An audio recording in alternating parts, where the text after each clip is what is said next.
Neste belo encontro, estamos aqui a conversar com guias espirituais, a quem endereçamos nossa saudação e louvor,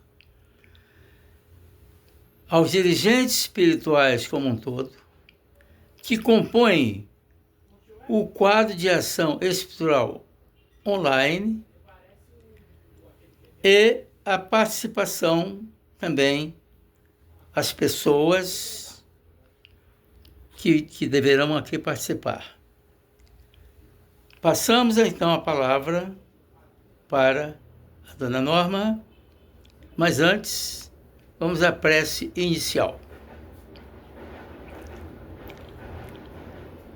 Queridos guias espirituais, aqui nos encontramos com humildade, fé,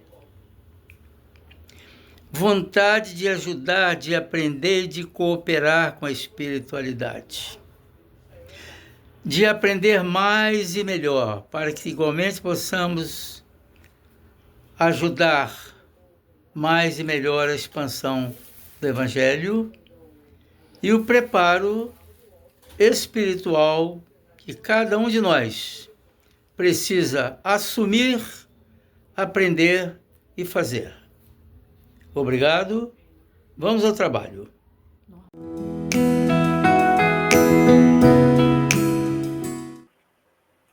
Olá, queridos irmãos do nosso Grupo Espírita Paulo de Tarso do Rio de Janeiro. Vamos dar início ao nosso Evangelho no Lar de hoje, com muito amor em nossos corações, e vamos estudar hoje no nosso Evangelho o capítulo 12, não é? Do Evangelho segundo o Espiritismo, que tem por título Amai os vossos inimigos. Nós estamos no item 4, tá bom? Vamos à leitura. Amar os inimigos é um absurdo para o incrédulo. Aquele para quem a vida presente é tudo.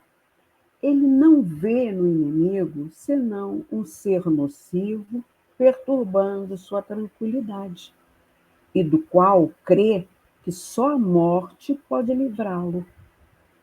Daí o desejo de vingança. Não tem nenhum interesse em perdoar se isso não é para satisfazer seu orgulho aos olhos do mundo. Perdoar mesmo, em certos casos, lhes parece uma fraqueza indigna de si. Se não se vinga, não lhe conserva menos rancor e um secreto desejo do mal.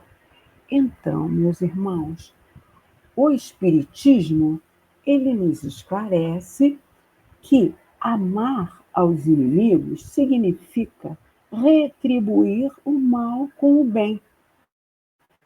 Não guardar ódio, rancor ou desejo de vingança. Também nos orienta para orar por aqueles que nos caluniam e não querer o mal ao ofensor. Ou seja, é uma das maiores vitórias quando conseguimos fazer isso contra o egoísmo e o orgulho. Daí a fala do nosso querido mestre, meus irmãos: amai vossos inimigos, bendizei os que vos maldizem, fazei bem aos que nos odeiam e orai pelos que vos maltratam e vos perseguem. Que está em Mateus, capítulo 5, versículos 43 e 44. Então, porém, meus irmãos, num plano de provas e expiações como o nosso, em que convivemos com pessoas de diferentes estágios evolutivos, somos todo momento testados, não é verdade? Para aqueles que já possuem conhecimento doutrinário, já é difícil colocá-lo em prática no dia a dia. Por vez ou outra, somos surpreendidos, não é? Fazendo coisas que já não deveríamos estar fazendo, não é verdade? Então, a gente precisa imaginar quanto mais para aqueles que não conhecem o ensinamento evangélico de Jesus, que estão distanciados, né, mais voltados para as coisas da matéria.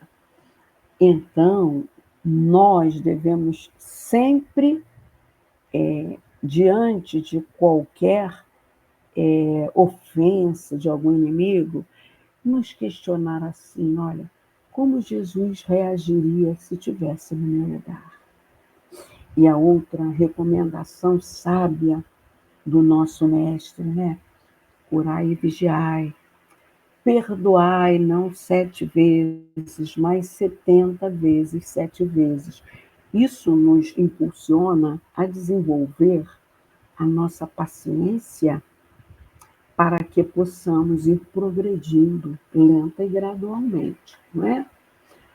Então, a partir desse despertar consciencial dos nossos irmãos afastados do Evangelho, eles repensam e esforçam-se pela superação da ofensa recebida, com a consciência, por quê?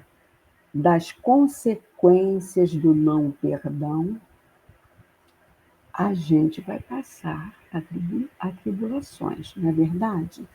E também refletindo acerca do para que me serve essa provação, não vitimizando-me, porque justamente comigo, que às vezes a gente fica nessa, né? Por que justamente comigo, não é? Então, a gente, com a consciência de não o porquê, mas para que eu estou passando por essa prova, né? A gente vai cada vez mais entender que nada acontece por acaso e que a origem da discórdia, da agressividade do inimigo para conosco pode ser tanto desta vida quanto de existências pretéritas. Assim, para os incrédulos, amar o inimigo é um absurdo, né? Porque para eles é muito difícil por não terem o conhecimento. Eles desconhecem, por exemplo, que a vingança traz as consequências e os aprisiona em maus pensamentos. E quando a gente fica aprisionado, é como se estivéssemos ouvindo um disco riscado, sempre, sempre nos autotorturando, o que vai nos impulsionar a querer a vingança. Então, certa vez, eu ouvi um relato de uma palestrante na Rádio Rio de Janeiro, que uma colega sua, que era deste perfil, afastada das coisas espirituais, né? Disse-me que certo porteiro do seu prédio negou-se a ajudá-la com as sacolas que ela chegou do supermercado, com as compras de mês. Então, ele deu uma desculpa qualquer e negou-se a ajudá-la com aquelas sacolas. Essa moradora, então, passou a direcionar para esse irmão sentimento de vingança constante, sempre o apontando como imprestável para os condôminos. E ainda não separando o lixo. Olha só a quanto ia a vingança dela, conforme já havia sido acertado na reunião condominial. Para quê? Para que o rapaz tivesse mais trabalho para separar o lixo. Entendeu? Então, aquela palestrante tentando despertar essa colega do equívoco que ela estava cometendo, disse-lhe assim: olha, você já me contou essa história 3 vezes. Quer dizer, ela estava presa naquele pensamento, né? Já se perguntou se a desculpa dele foi verdadeira? Foi o primeiro questionamento dela. Depois falou assim: avalie. Esse prédio tem 11 andares. Já pensou se ele for ajudar cada um morador que chegar com as suas compras? Avalia isso, minha irmã. Afinal, pensa comigo, ele foi contratado como porteiro, não como carregador. Essa colega que não queria se curvar, orgulho talvez me deixasse, né, meus irmãos? Respondeu, sabe o que para a palestrante? Você é muito chata, entendeu? Então, assim, quem nos magoa, a gente precisa entender que estimula a nossa emoção. Porém, a emoção é nossa, não é dele. A mágoa é fecunda, entendeu? Demorada e terreno de vingança. Portanto, o outro não é responsável pela minha emoção.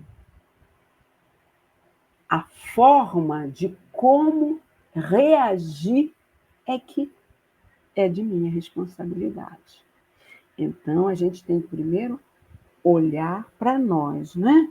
Para ver em que ponto não estamos sendo indulgentes com a falha daquele que nos magoou.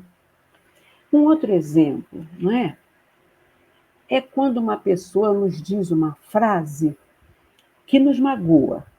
E daí passamos, sempre que podemos, a jogar na cara daquela pessoa aquela mesma reclamação.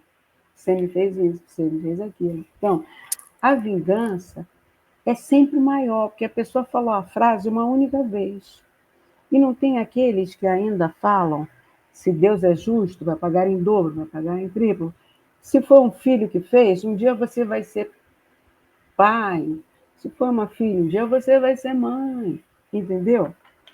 Esses exemplos indicam que essas pessoas não têm nenhum interesse em perdoar, se isso não é para satisfazer seu orgulho aos olhos do mundo. Quando crê que só a morte pode livrá-lo, ele ignora as recomendações do Mestre. Reconcilia-te com o teu inimigo enquanto estás a caminho com ele. Afinal, o adversário vivo, muitas vezes você aprende a lidar com ele. Porém, se ele está desenganado, meus irmãos, pode desencadear um processo obsessivo, bem mais difícil de se resolver. Aí sim, precisaremos até de um tratamento espiritual para nos ajudar, não é? Então, reflitamos, queridos irmãos, se eu posso criar algemas, eu posso também criar asas de libertação. Se eu potencializo situações que me desequilibram, eu posso também criar situações que me levem à harmonia. Daí o mestre recomendar, não é? Vigiai e orai. Vamos continuar o texto? Para o crente, mas para o espírita, sobretudo, a maneira de ver é diferente. porque ele considera o passado e o futuro, entre os quais a vida presente não é senão um ponto. Sabe que, pela própria destinação da Terra, deve prever, encontrar nela homens maus e perversos. É como nós falamos anteriormente. Aqui está tudo junto e misturado. Pessoas de diferentes cabedais evolutivos, não é? E continua. Que as maldades das quais é alvo fazem parte das provas que deve suportar. E o ponto de vista elevado em que se coloca lhe torna as vicissitudes menos amargas, venham elas dos homens ou das coisas. Se ele não se queixa das provas, não deve murmurar contra aqueles que delas são os instrumentos. Se, em lugar de se lamentar, agradece a Deus por experimentá-lo, deve agradecer a mão que lhe fornece a ocasião de provar sua paciência e sua resignação. Esse pensamento o dispõe naturalmente ao perdão. Ele sente, por outro lado, que quanto mais é generoso, mais se engrandece aos próprios olhos e se acha fora do alcance dos golpes malevolentes do seu inimigo. Então, meus irmãos, nós reencarnamos muitas vezes na nossa família com inimigos de vidas passadas. São obsessores vivos a nos acicatar.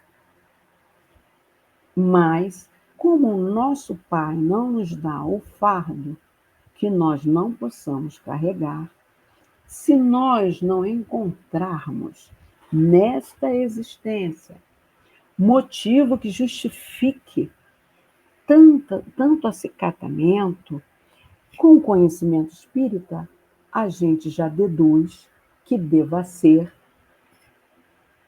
indício de nosso endividamento pretérito. Então, a gente precisa orar por aquele irmão, aproveitar, por exemplo, se for um familiar, aproveitar o momento que ele estiver dormindo, orar por ele, dizer que o ama, porque reencarnamos exatamente para que possamos burilar essas arestas. E não é diferente quando o ofensor é uma pessoa fora do ambiente familiar, mas é do nosso convívio. Às vezes, alguém do nosso relacionamento, no trabalho material, na própria instituição religiosa que frequentemos, entendeu? No nosso dia a dia, na vizinhança. Então, nós precisamos, não é? Envidar esforços, orar por aquele irmão sempre e agradecer a Deus por nos estar dando oportunidade de trabalhar a paciência e o perdão, reconhecendo que aqueles irmãos são instrumentos que Deus está utilizando para que possamos progredir, porque nós reencarnamos para isso, não é para contrair mais dívida e nos vingarmos, entendeu? Vamos dar, então, continuidade agora à leitura. O homem que ocupa uma posição elevada no mundo não se crê ofendido pelos insultos daquele a quem considera como seu inferior.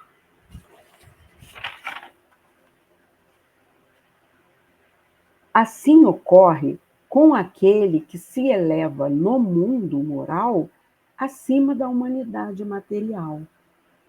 Ele compreende que o ódio e o rancor aviltariam, quer dizer, fariam com que ele se tornasse vil, indigno, não é? E o rebaixariam. Ora, para ser superior ao seu adversário, é preciso que ele tenha a alma maior, mais nobre e mais generosa. Então, meus irmãos, embora possamos pensar que isso é impossível de ser realizado, amar os inimigos, né? Lembremos que há exemplos de homens que estiveram aqui em caminhada no plano terrestre e conseguiram essa plenitude para nos servirem de exemplo. São seres evoluídos que o Pai permite aqui reencarnar em missão para nos servir de exemplo ao nosso aprimoramento. Chico Xavier, por exemplo, ele deixou sua cidade natal de Pedro Leopoldo, onde ele já se tornara uma celebridade, e mudou-se para Uberaba. Por quê, meus irmãos? Lá, a sua irmã Carmosina disse-lhe, lá em Pedro Leopoldo, onde ele foi criado e morava com a família, que ele teria que escolher entre os seus pobres e a sua família. Entendeu? Por quê? Ela estava sendo portadora do desejo da família, que alegavam perda de privacidade com o grande número de pessoas que recorriam à mediunidade do nosso querido Chico em busca de notícias, né, dos seus entes queridos desencarnados. Ele também passou por difamação por parte de um sobrinho, entendeu? Que o chamava de charlatão e ter envolvido com venda de livros. Olha, a gente sabe que o Chico sempre dedicou toda a sua obra para alguma instituição de caridade, não é? Mas o Chico limitou-se apenas a defender-se, não é? Que o rapaz tinha antecedentes de alcoolismo, sabe? Então, ele não agrediu, ele não revidou para ofender o sobrinho. E aí, mais tarde, o próprio sobrinho retratou-se, não é?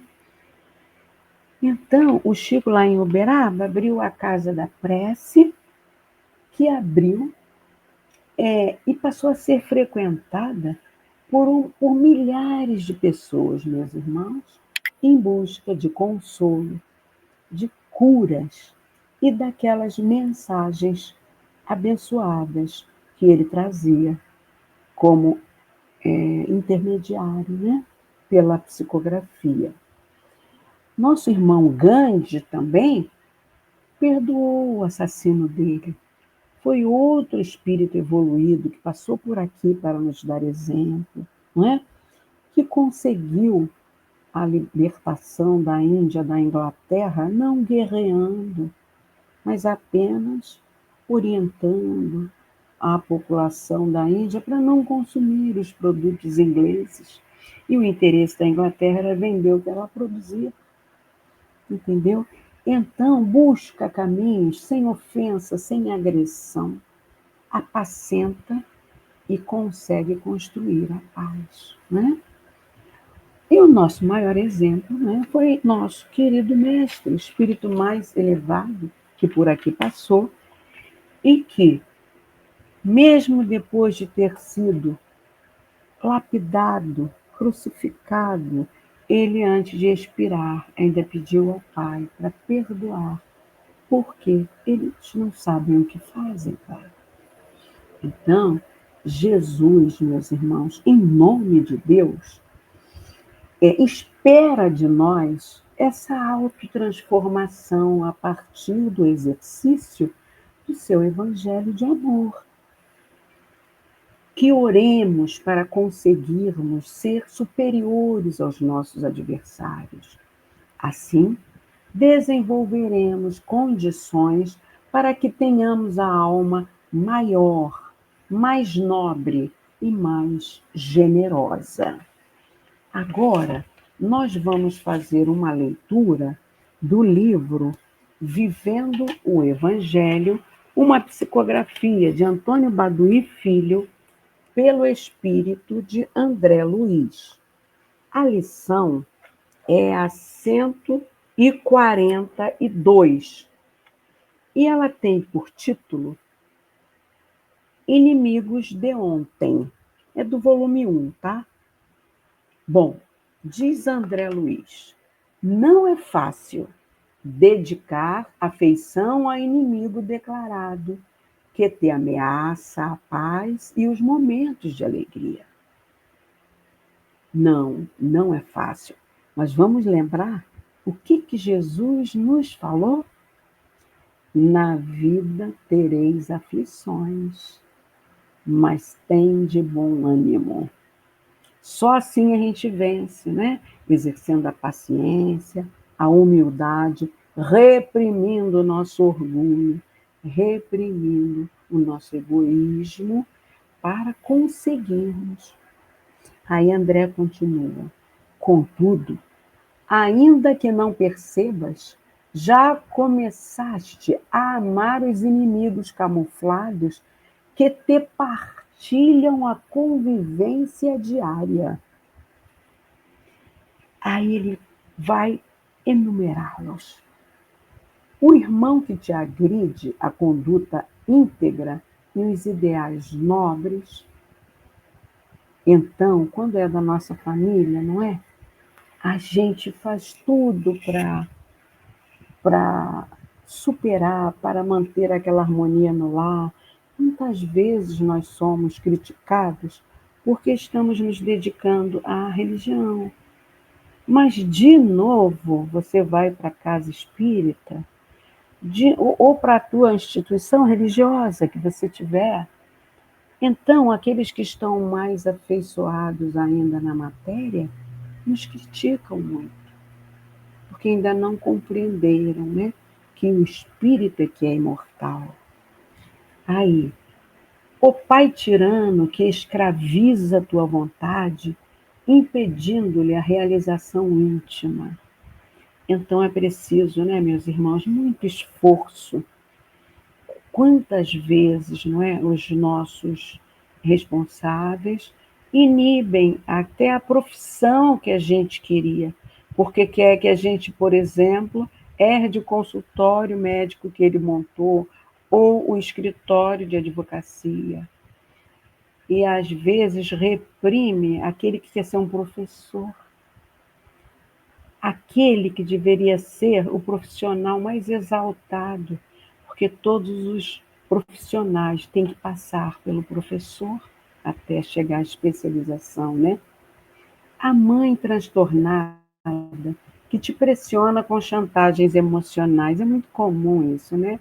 A mãe fazer chantagem emocional para conseguir o que ela deseja. O filho rebelde que te falta com respeito, amargurando-te o coração. Nesses casos todos, a gente pode recorrer à oração, quando eles estiverem dormindo, quando eu falei antes, pedindo a Deus para que Ele lhes permita exprimir para eles o quanto a gente os ama e o quanto eles precisam entender esse amor para nos auxiliar a caminhar, não para nos botar para baixo, né? O marido exigente que te sufoca a liberdade de pensar e cerceia teus passos. Também é muito comum, não é? É aquela pessoa que não sente o amor, sente posse, né? A esposa mal-humorada, que te mantém cativa a seus caprichos, é também muito comum nesse plano de provas e expiações, né? O familiar irônico, que não te poupa das críticas aos propósitos sinceros. É aquele exemplo que a gente deu, né? Quando a pessoa está se dedicando a alguma religião. O colega de trabalho que te endereça antipatia gratuita e palavras agressivas. É preciso autodomínio, não é? Para o exercício da paciência. O companheiro de ideal que sucumbe à competição e à inveja, dificultando-te o caminho. Então, eu ouvi esta semana um relato de uma jovem que trabalhava num tribunal aqui no Rio de Janeiro e ela estava se preparando para um concurso de juiz. Então, o pessoal da chefia dela, quando soube que ela estava envidando esforços nesse sentido, enchiam a mesa dela de trabalho, entendeu? Mas Deus foi maior, ela perseverou, não passou no primeiro, não passou no segundo, mas foi aprovada, entendeu?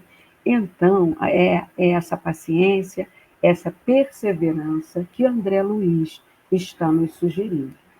A doutrina espírita te explica com a reencarnação que são todos inimigos de ontem, disfarçados sob nova roupagem física, retornando do passado longínquo ao teu convívio nos dias de hoje, para cobrar as dívidas do sentimento e acertar as contas da consciência. Embora adversários antigos, voltam com a promessa de tua ajuda na forma de compreensão e tolerância, paciência e perdão, a fim de que o veneno do ódio se desvaneça no bálsamo do amor. Olha quanta informação abençoada André Luiz nos traz, não é? Então, antes de reencarnarmos, passamos pelo planejamento reencarnatório, concordamos que vamos acolher aqueles que foram nossos inimigos pretéritos para o nosso convívio, para ajudá-los a caminhar. E quando chega aqui, por conta do véu do esquecimento, a gente, quando não se dedica a uma religião e se esforça, que não basta ter o conhecimento, mas precisa se esforçar para cumprir. Então, se não se esforça, a gente acaba falindo, entendeu? E não suportando, aí torna-se aquela situação dificílima, que difícil já é, porque são reencarnações que vão contar conosco, tanto para nós nos lapidarmos através desta oportunidade de lapidação, através da paciência, né? Quanto ajudarmos o nosso irmão que está necessitado dessa paciência, dessa indulgência, dessa oração nossa a cada dia para ajudarmos juntos em caminhada, a amar ao próximo como a si mesmo. Esse é o ensinamento de Jesus, inclusive aos nossos inimigos. É isso, meus queridos irmãos, que a gente tinha para a nossa reflexão de hoje. Agora, vou passar a palavra para o nosso querido irmão, senhor Hernandes, para a fluidificação da água. A palavra é sua, senhor Hernandes. Vamos agora cuidar da fluidificação da água. O que significa isso? Nós estamos cuidando aqui com a energia cósmica, a energia curativa. A vida é formada de energia. Então, no culto do Evangelho, nós estamos condensando essa energia, direcionando-a aqui para a água. E isso depois que nós sorvermos a água, essa energia estará fortalecendo. Nós podemos, inclusive, dizer aqui para várias pessoas que estiverem os males tais, que essa água receba essas energias curativas relativas àqueles que vão dela fazer uso. Assim posto, pedimos aqui a espiritualidade que projetemos nestas águas a energia cósmica curativa. A água absorve e depois aqueles que dela vierem fazer uso serão altamente beneficiados. Isso é um remédio salutar. Mas é necessário também acrescentar aqui a fé. Essa fé não está escrita. Se nós não tivermos fé, nada disso aqui tem validade. Que assim seja, graças a Deus. Queridos amigos e participantes, estamos encaminhando para o final do encontro, onde mostraremos aqui a nossa gratidão pela oportunidade do trabalho, pela reunião familiar, pela presença do Cristo em nossos lares, em busca da paz, do apaziguamento familiar. E vamos juntos dizer o Pai Nosso. Esse Pai Nosso pode ser mental ou falado. Vamos falar, coisa que nós não fazemos há muito tempo. Pai nosso que estás no céu, santificado seja o vosso nome. Venha a nós o vosso reino, seja feita a vossa vontade, assim na terra como nos céus. O pão nosso de cada dia nos dai hoje. Perdoai as nossas ofensas, assim como nós perdoamos a quem nos tem ofendido. E não nos deixeis cair em tentação, mas livrai-nos do mal, e que assim seja. Lembremos sempre de que temos que chegar aqui. O coração pode chegar meio pesado, mas a saída tem que ser leve. Perdão para tudo, perdão a todos. Gratidão e louvor a Deus. Muito obrigado pela participação de todos. Que assim seja.